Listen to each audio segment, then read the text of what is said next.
And on this day, The Spy Killer, an American telefilm from 1969, directed by the well-regarded Roy Ward Baker, this picture was scripted by Jimmy Sangster, based upon a novel he had written.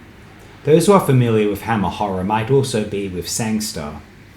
Sangster was initially employed at Hammer Studios in the 1950s as a production assistant, and was eventually credited as a production manager, assistant director, and second unit director. To his surprise, he was asked to write for X the Unknown, Hammer's next foray into science fiction after the success of the Quatermass film. Sangster's work on X the Unknown was well liked enough to earn him the job on writing the legendary Curse of Frankenstein and Horror of Dracula both.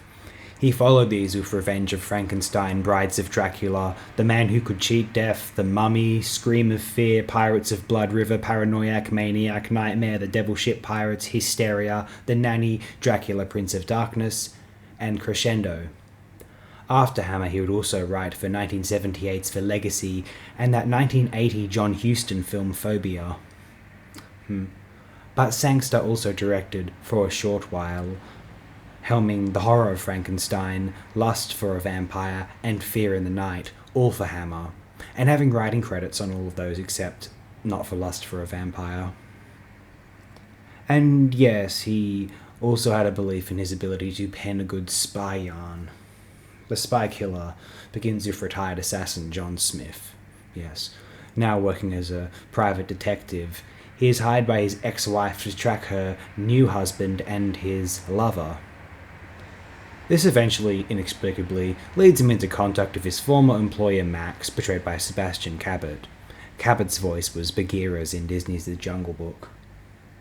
John Smith is dragged back into a vicious world he swore to forever leave behind. Too bad, John Smith. The Spy Killer is spy trash, and not quite in that fun budget chic of slick Euro spy romps. The film was fun to watch from moment to moment due to its oblivious weirdness. It is so dribbling with cliché and recognizability, drowned in contrived portrayals, pistol brandishing and repugnant sleaze. At roughly 70 minutes long, I felt time go by. A silly film, a trashy film, and also a wholly amusing film for those who would enjoy 1960s non-Bond spy trash. This film had a sequel released the following year titled Foreign Exchange. I am unsure as to whether I was burnt out or not, but I found myself tired and uninterested by Foreign Exchange.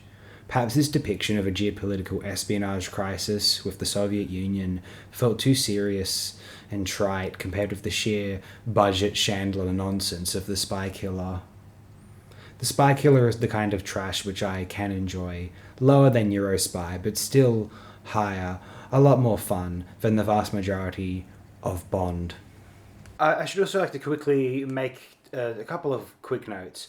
One on that, this has probably been the most difficult film of the day to find quality screen caps for, and also I'd like to comment upon the soundtrack to this film, the score, a shamelessly pastiche score filled to the brim with organs, sax, soul, brass section, breaks, flutes, the super spy flavoured cool jazz, slightly bossa monstrosity.